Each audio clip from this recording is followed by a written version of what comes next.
Welcome to Agasya predictive technique. ఈరోజు మనం నేర్చుకోబోయేది జాగృతావస్థ, స్వప్నావస్థ అండ్ సుషుప్తావస్థ. ప్లానెట్స్ని ఫర్దర్ మోర్ ఇంకో 3 రకాలుగా డివైడ్ చేసి ఆ స్థానాల్లో ప్లానెట్స్ ఉన్నప్పుడు ఆ గ్రహాలు ఎలాంటి క్వాలిటీస్ని చూపిస్తాయి అన్నది వివరించారనమాట. దాంట్లో ఫస్ట్ది జాగృతావస్థ.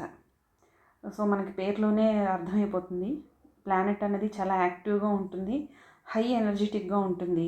ఎందుకంటే అది మూల త్రికోణ స్థితిలో ఉంటుంది, లేదా అంటే మూల త్రికోణ స్థితిలో, ఉచ్చ స్థితిలో, పుష్కర నవాంశలో ఈ వెరీ స్ట్రాంగ్ ప్లేస్మెంట్ అనమాట ప్లానెట్కి, ఒక గ్రహానికి. సో ఇలాంటి స్థితిలో ఉన్నప్పుడు ప్లానెట్ యాక్టివ్గా ఉంటుంది, స్ట్రాంగ్గా ఉంటుంది, అలర్ట్గా ఉంటుంది, విజిలెంట్గా ఉంటుంది. తన చుట్టూ ఉండే మనుషుల్ని కానీ లేదా సిచ్యువేషన్ని కానీ తొందరగా అర్థం చేసుకొని దాంట్లో మింగిల్ అవ్వడం, దాంట్లో మళ్ళీ ఉచ్చ స్థితి, స్ట్రాంగ్గా యాక్టివ్గా పార్టిసిపేట్ చేయడం, దేంట్లో అయినా ఆ భావానికి సంబంధించినంత వరకు మంచి రిజల్ట్స్ మనకు కనిపిస్తూ ఉంటాయి అన్నమాట. నెక్స్ట్ స్వప్నావస్థ, ఇమాజినరీ స్టేట్. ఇదేంటంటే కొంత అంటే ఉచ్చ త్రికోణంలోని, మూల త్రికోణంలోని ఉన్నంత స్ట్రెంగ్త్ అన్నది మనకి కనిపించదు, కానీ దాని ప్లానెట్కి ఒక ఒరిజినల్ స్ట్రెంగ్త్ ఉంటుంది. ఎందుకంటే అది ఫ్రెండ్లీ ప్లేస్లో ఉంటుంది, లేదా న్యూట్రల్ ప్లేస్లో ఉంటుంది, లేదా పరమమిత్ర, అతిమిత్ర ఆ రాశిలో అయినా ఉంటుంది. సో ఇక్కడ ఏంటంటే ఇక్కడ ఎనర్జెటిక్గా ఉంటుంది, ఫంక్షనల్గా మంచి రిజల్ట్స్ కనిపిస్తూ ఉంటాయి. ప్లానెట్ అనేది దానికి ఎంత స్ట్రెంగ్త్ ఉంటుందో అది చక్కగా చూపించగలుగుతుంది. నెక్స్ట్ వచ్చేసరికి సుషుప్తావస్థ. ఇది డార్మెంట్ స్టేట్ లేదా స్లీపింగ్ స్టేట్ అని కానీ అంటారనమాట. ఇది వెరీ వీక్ పొజిషన్. ఎందుకంటే ప్లానెట్ అనేది డెబిలిటేటెడ్ పొజిషన్లో ఉంటుంది, లేదా అంటే ఎనిమీ సైన్లో ఉంటుంది. డెబిలిటేషన్ క్యాన్సిల్ అయితే మళ్ళీ పర్వాలేదు, ప్లానెట్కి కొంత దాని స్ట్రెంగ్త్ అది తెచ్చుకుంటుంది, మళ్ళీ ప్లానెట్ స్ట్రాంగ్గా బిహేవ్ చేస్తూ ఉంటుంది. ఒకవేళ ఎనిమీ సైన్లో ఉన్న పాజిటివ్ ప్లానెట్స్, దానికి ఫ్రెండ్లీ ప్లానెట్స్, పరమమిత్ర ప్లానెట్స్ యాస్పెక్ట్ చేస్తున్నాయి అంటే మళ్ళీ ఇంకొంచెం స్ట్రెంగ్త్ పెరుగుతుంది అన్నమాట దీనికి. అలా వీటి స్ట్రెంగ్త్స్ అన్నవి వివరించబడ్డాయి. అయితే ఇప్పుడు ఒక్కొక్క ప్లానెట్ ఈ గ్రహాలు అన్నవి ఈ జాగృత, స్వప్న, సుషుప్తి అవస్థల్లో ఉన్నప్పుడు వీటి బిహేవియర్ అనేది ఎలా ఉంటుంది అన్నది చూద్దాం. మొట్టమొదట మనం చూసేది సూర్యుడు. సూర్యుడు జాగృతావస్థలో ఉన్నప్పుడు సూర్యుడు మామూలుగానే స్వయం ప్రకాశిత గ్రహం. సో ఇది జాగృతావస్థలో ఉన్నప్పుడు చాలా స్ట్రాంగ్గా పనిచేస్తుంది, మంచి లీడర్షిప్ క్వాలిటీస్ ఉంటాయి, సెల్ఫ్ కాన్ఫిడెంట్ చాలా ఉంటుంది, సెల్ఫ్ రిలయంట్, వాళ్ళ మీద వాళ్ళు ఆధారపడతారు, ప్లస్ సెల్ఫ్ కాన్ఫిడెన్స్, నేను ఏదైనా సాధించగలను, చేయగలను అన్న కాన్ఫిడెన్స్ వీళ్ళకు ఉంటుంది. వీళ్ళని చూస్తే ఆ చుట్టుపక్కల వాళ్ళకు కూడా అంత కాన్ఫిడెన్స్ వస్తూ ఉంటుంది. అలానే లీడర్షిప్ క్వాలిటీస్, మంచి లీడర్షిప్ క్వాలిటీస్ ఉంటాయి. అవసరమైన టైంలో సరైన మార్గంలో, న్యాయంగా, ధర్మంగా సరైన మార్గంలో వెళ్ళడం అన్నది కనిపిస్తూ ఉంటుంది. మంచి అథారిటేటివ్ ఫిగర్స్ దీంట్లో ఉంటారు. అలానే వాళ్ళతో పాటు వాళ్ళ గ్రూప్ని, వాళ్ళ కింద పనిచేసే వాళ్ళ గ్రూప్ని మొత్తంగా వృద్ధి చెందడానికి లేదా పైకి తీసుకొని రావడానికి వీళ్ళు బాగా ప్రయత్నిస్తూ ఉంటారు. ఇదే ప్లానెట్ సుషుప్తావస్థలో వచ్చేసరికి మోడరేటరీ అంబిషియస్ నేచర్ ఉంటుంది, ప్రతిదీ సాధించాలి, లీడర్షిప్ క్వాలిటీస్ అన్నీ ఉంటాయి, కానీ కొంచెం తక్కువ.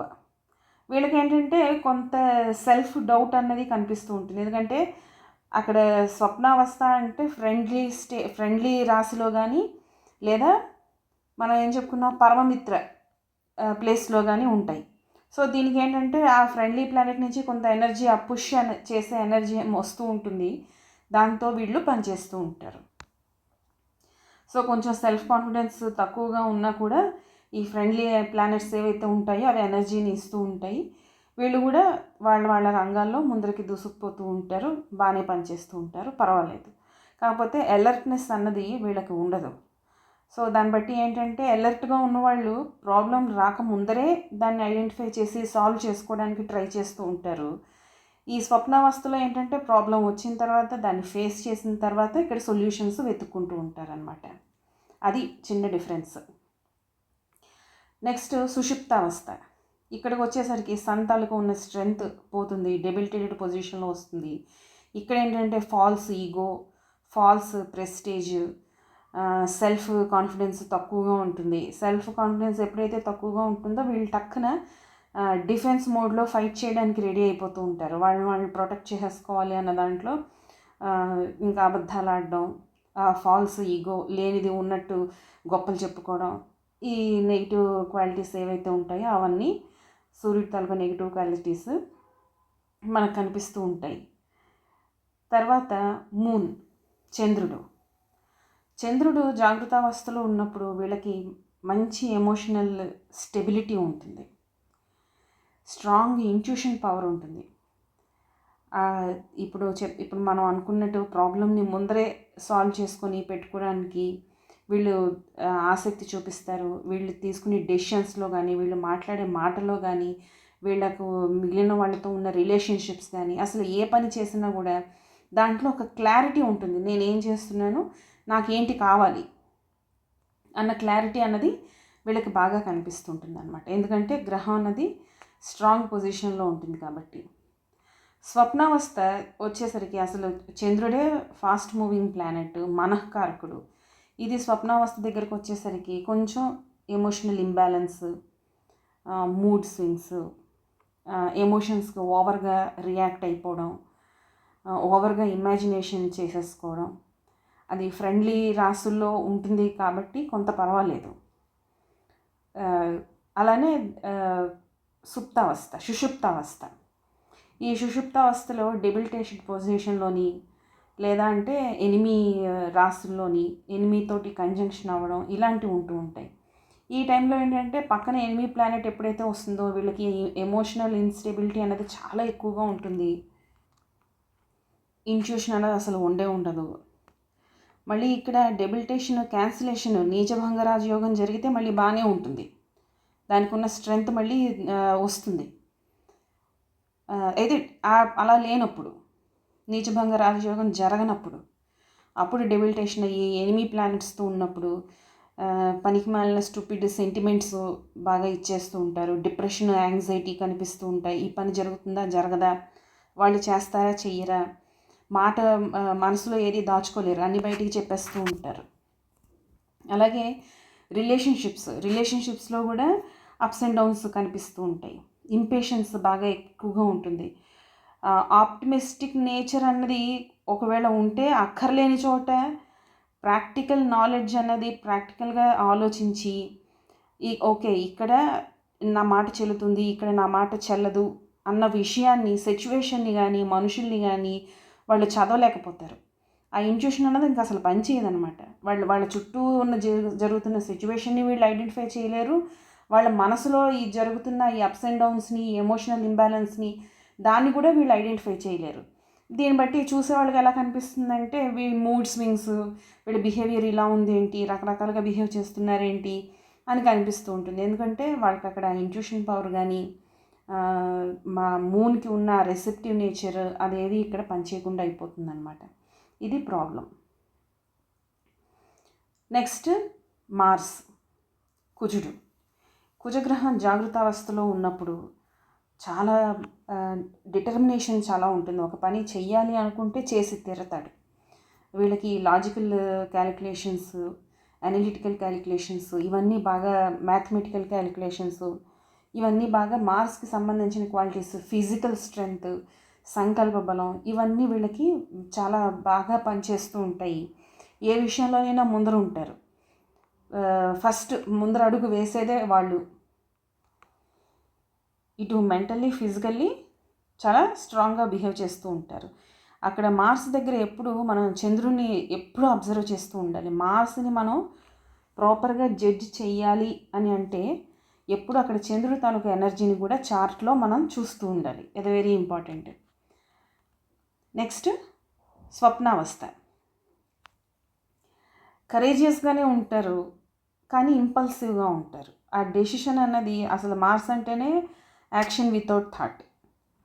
అయితే ఆ ఉచ్చస్థితిలో ఉన్నప్పుడు ఆ లాజికల్ థింకింగ్ అనేది పనిచేస్తుంది. ఇది చెయ్యాలా వద్దా అని తను ఐడెంటిఫై చేయగలుగుతాడు. కానీ స్వప్నావస్థలోకి వచ్చేసరికి ఏంటంటే ఆలోచించకుండా ముందడుగు వేసేయడం అనమాట. తన మీద తనకే ఓవర్ కాన్ఫిడెన్స్ కనిపిస్తూ ఉంటుంది.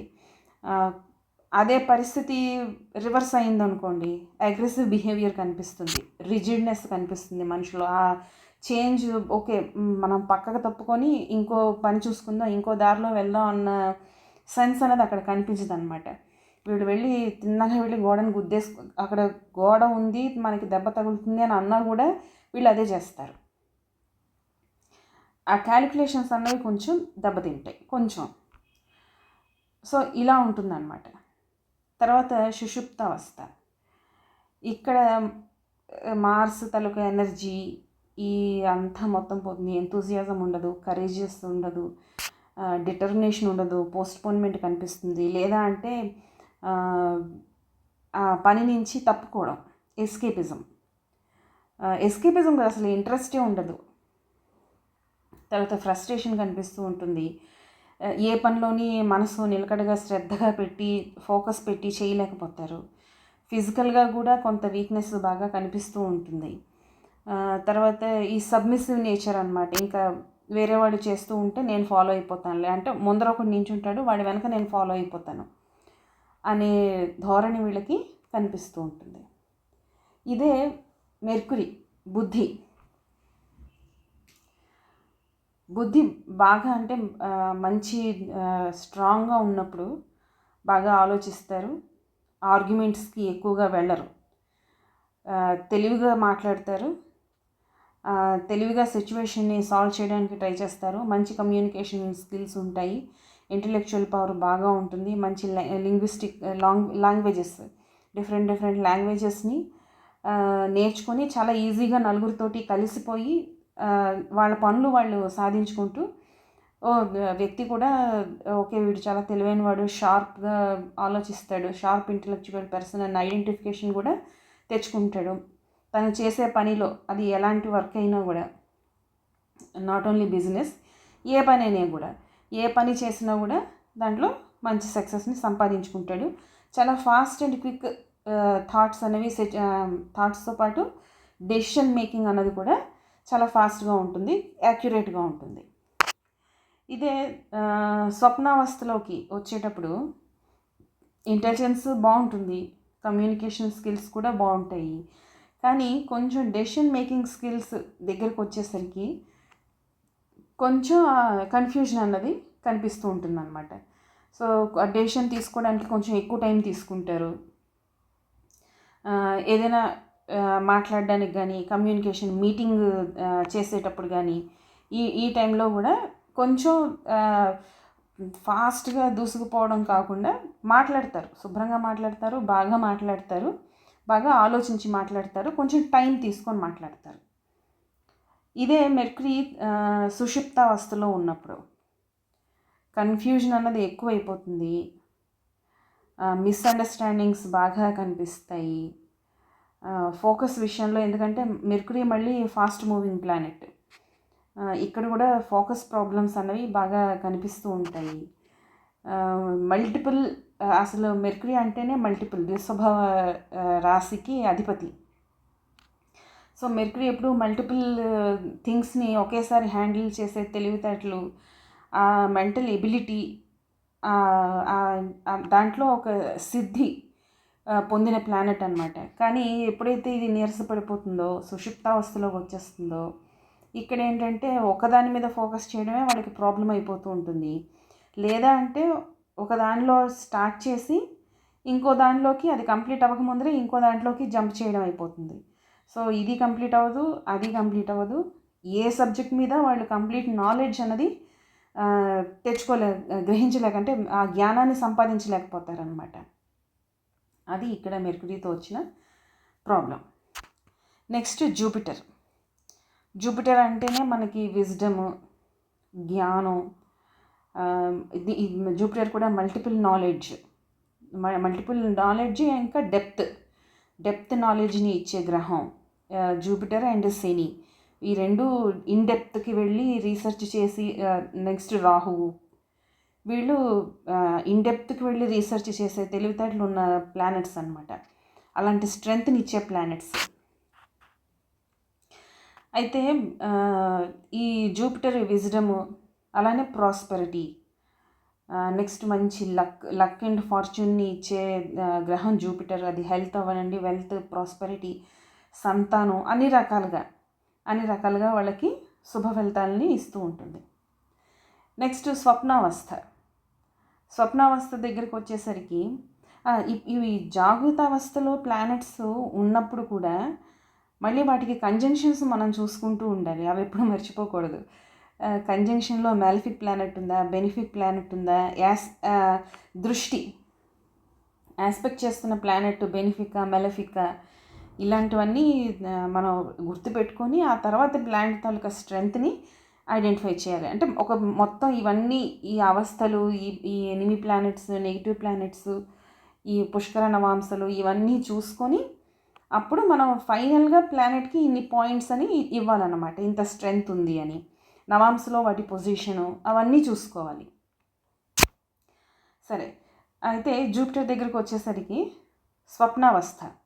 స్వప్నావస్థలో కూడా ఇక్కడ తెలివితేటలు అవి ఉంటాయి. మంచి స్పిరిచువల్గా మంచి జ్ఞానాన్ని సంపాదించుకోవడానికి బాగా ఇష్టపడతారు.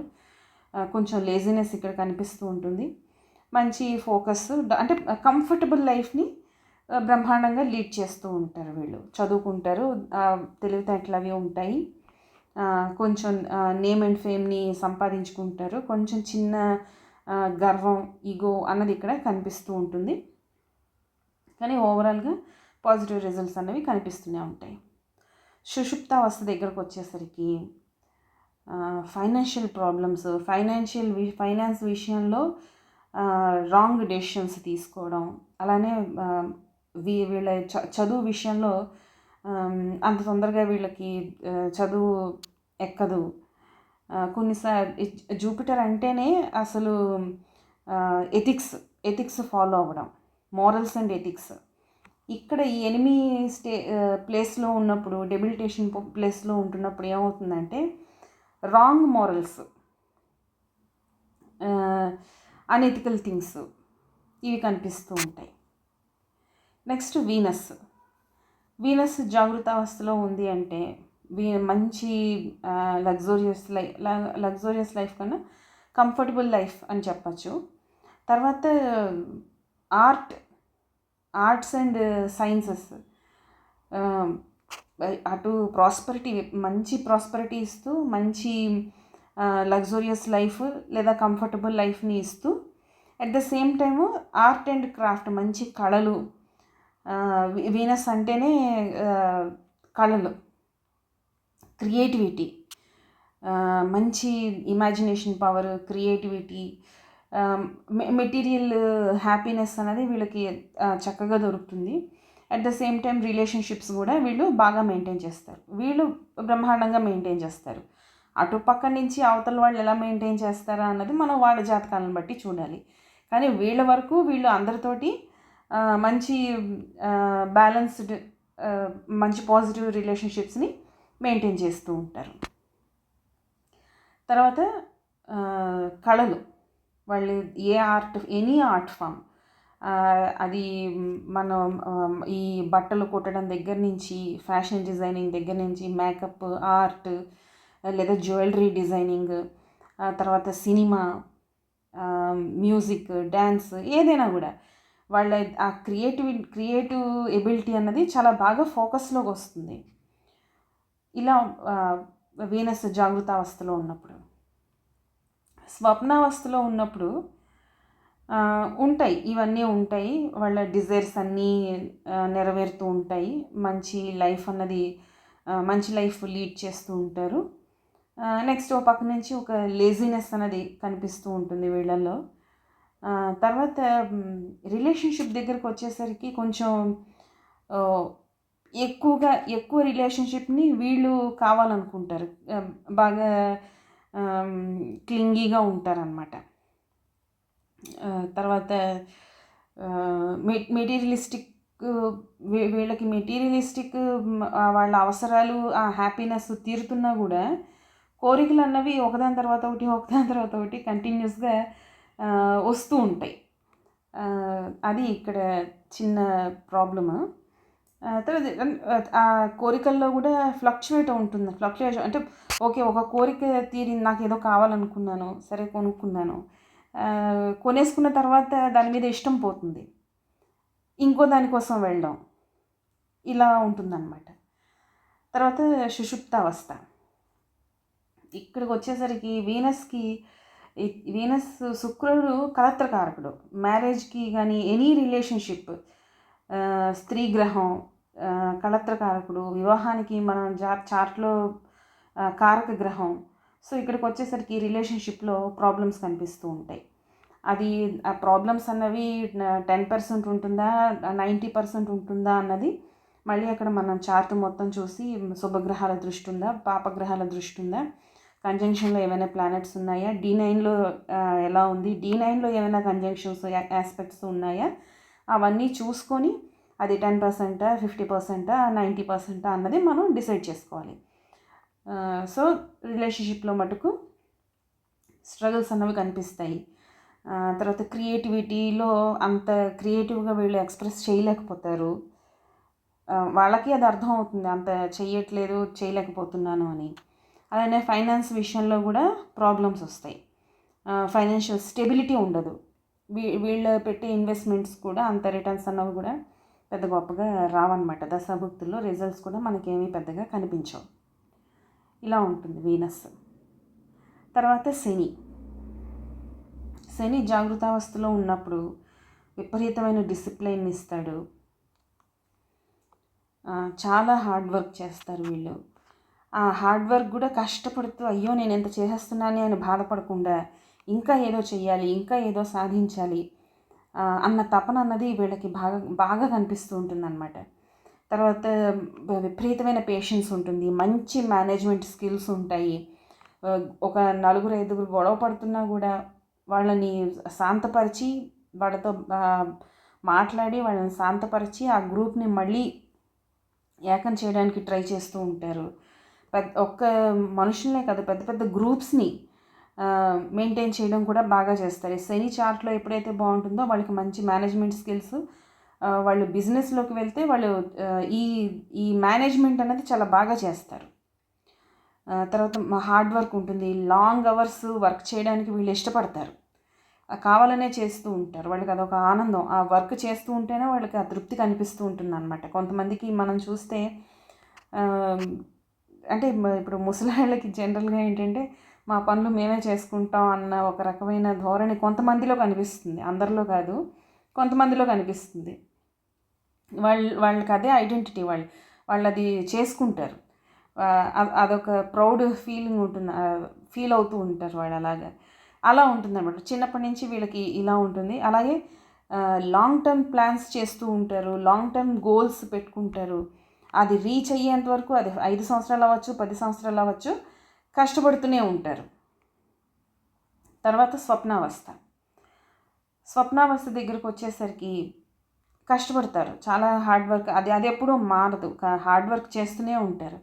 కాకపోతే పని అన్నది డిలే అయిపోతూ ఉంటుంది, ఎందుకంటే వీళ్ళు హార్డ్ వర్క్ వీళ్ళు చేస్తారు, అలానే ఆ చుట్టూ ఉన్న సిచ్యువేషన్ కూడా వీళ్ళకి అనుకూలంగా వస్తే అప్పుడు పని తొందరగా అవుతుంది. ప్రతికూలంగా వచ్చినప్పుడు అది డిలే అవుతుంది. ఆ ప్రతికూలతని వీళ్ళు ఐడెంటిఫై చేయగలగాలి. ఓకే, ఇప్పుడు ఈ సిచ్యువేషన్ బాగాలేదు, వర్క్ నేను తర్వాత స్టార్ట్ చేస్తాను, లేదా కొంతకాలం ఈ పని ఆపుదాం, వేరే దాంట్లో ఫస్ట్ ఈ ప్రాబ్లమ్ సాల్వ్ అయిన తర్వాత దాన్ని చూద్దాం. సో ఈ డెసిషన్ మేకింగ్ దగ్గరకు వచ్చేసరికి కొంత కన్ఫ్యూషన్ కనిపిస్తూ ఉంటుంది, డిలే కనిపిస్తూ ఉంటుంది, పోస్ట్పోన్మెంట్ ఆటోమేటిక్గా అయిపోతూ ఉంటుంది. తర్వాత ట్రస్ట్ ఇష్యూస్, ఎవరిని నమ్మరు, కాన్ఫిడెన్స్ లెవెల్స్ కూడా తగ్గుతాయి బాగా. శని యాక్చువల్గా శనికి చాలా ఎమోషన్స్ చాలా ఉంటాయి. అది కొన్ని చోట్లే మనకి చెప్తారు, కానీ యాక్చువల్గా శని చాలా ఎమోషనల్ ప్లానెట్ కూడా. తర్వాత సుషుప్తావస్థలో లేజినెస్ బాగా కనిపిస్తుంది, డిసిప్లైన్ అన్నది ఉండదు, అనుకున్న టైంకి రారు, అనుకున్న టైంకి ఆ పని స్టార్ట్ చేయరు, ఒక పని అనుకుంటే ఇంకో పని చేస్తూ ఉంటారు, దేని మీద కంప్లీట్ అవగాహన ఉండదు. శని పాజిటివ్గా ఉన్నప్పుడు ప్లాన్ ఏ ప్లాన్ బి అని రెడీ చేసుకుంటాడు. ఇది కాకపోతే అది దేంట్లో ఒక దాంట్లో పని చెయ్యాలి, సక్సెస్ అవ్వాలి అన్నది చాలా డిసిప్లైన్డ్గా ఆ ప్లాన్ కూడా వేసుకుంటారు. కానీ సుషుప్తావస్థలో వచ్చేసరికి అలా ఉండదు, డిసిప్లిన్ ఉండదు, పని పోస్ట్పోన్ అయిపోతూ ఉంటుంది, అసలు ఏ పని మొదలు పెట్టడం అన్నది జరగదు. లేదా అంటే పనిలో ఒక చిన్న అడ్డంకు రాగానే అని చెప్పి ఇంకా దాన్ని వదిలేసి వేరే ప్లాన్లు వేసుకుంటూ ఉంటారనమాట. లేదు దీన్ని సాల్వ్ చేద్దాం, ఇందులోనే ముందరికి వెళ్దాం అన్న ఆలోచన వాళ్ళకి రాదు.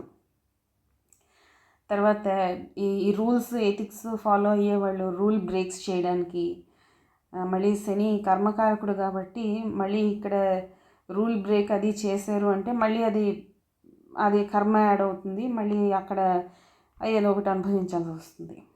సో ఇలా ఉంటుందన్నమాట, నెగిటివ్ కర్మ అనుభవించాల్సి వస్తుంది. లేజినెస్ బాగా కనిపిస్తుంది.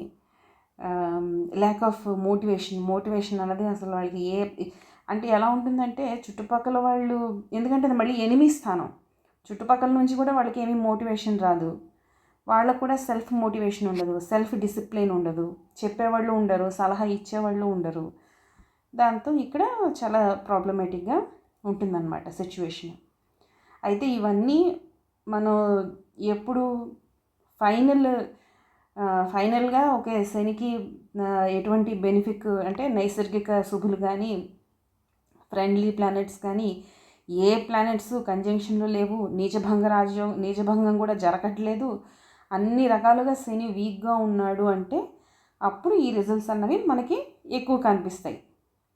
అలా అన్నమాట మనం పాయింట్స్ వేసుకోవాలి.